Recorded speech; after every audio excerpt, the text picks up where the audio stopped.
Welcome back to the lab. You've seen the thumbnail and you came for an answer. Is Injustice 3 on the way? Will you be able to force Batman into submission with a green or yellow construct of his parents? Is NetherRealm cooking a follow-up to Injustice 2? Hell if I know, but let's see how much info we can glean from the internet.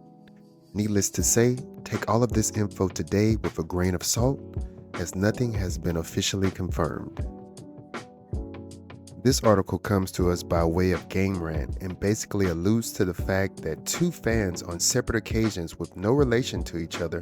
One fan met with the voice actor of Superman in the Injustice universe, whom is voiced by George Newbern. The other fan met with Phil Lamar while getting a steelbook signed. Phil is known for voicing Green Lantern, John Stewart, and Aquaman in the Injustice series. After sifting through the internet, I was able to find the tweet from the gentleman who met Phil Lamar, and he wasn't shy about sharing his experience. It's all well and good that a random person met a voice actor while getting a steelbook signed, but was this the only information the rumor was based off of? But wait! There's more! Hang on to your seat, baby! Cause this one's a screamer! The second article from Game Rant suggests that NetherRealm could be working on a third Injustice game. Emphasis on could. That's some old bullshit. Hey, don't shoot the messenger. A third Injustice game has been rumored for some time, and the speculation will surely intensify now that fans think NetherRealm might be finished with Mortal Kombat 1. Earlier this month, NetherRealm released Mortal Kombat 1 Definitive Edition, a repackage of 2023's fighting game reboot that includes all of the post-launch DLCs so far. While this doesn't necessarily mean that NetherRealm is done making content for Mortal Kombat 1.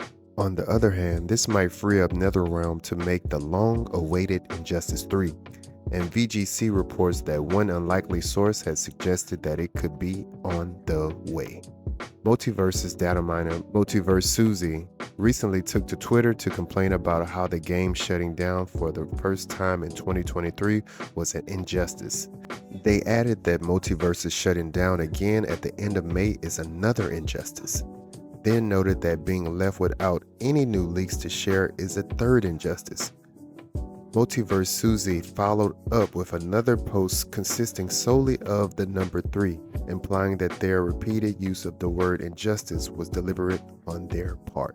If you're curious to see the data miner's post, here it is. You can pause to read if needed. It's very interesting how rumors start and catch fire over the internet.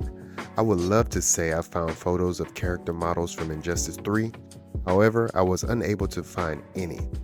This is not to discredit any of the sources referenced in this video, but at this time, there isn't enough information for me to confidently say that there is a new Injustice game on the way. However, it is a welcome thought, with games like Marvel Tokon Fighting Souls, Marvel Cosmic Invasion, Marvel Rivals, Marvel's Wolverine, to name a few. The DC properties have been lapped quite a few times, with Injustice Gods Among Us selling 1.42 million and Injustice 2 selling 1.72 million, becoming the 63rd and 58th best-selling fighting games respectively, and a related film titled Injustice in 2021 sold approximately 2.7 million in DVD and Blu-ray sales in the domestic market. DC has a lot to gain by releasing a follow-up to Injustice 2, with their most recent game release being Suicide Squad Killed the Justice League, which sold an underwhelming amount that left WB Games at a $200 million loss related to the game's performance. Fast forward to 2025, we now have Peter Safran and James Gunn as co-heads of DC Studios, and I must admit the content has gotten a lot better. With James Gunn on record saying he wants the movies and games at DC to coincide with one another, DC's focus could easily shift to making one of the more successful franchises a competitor in the comic book fighting games genre. If Invincible is giving us what seems to be a pretty legit fighting game, anything is possible. So what do you think? Is there enough evidence for Injustice 3 being real? Do you want NetherRealm or another developer to work on a DC fighting game? Let me know down in the comments. But more importantly, keep moving forward and game on.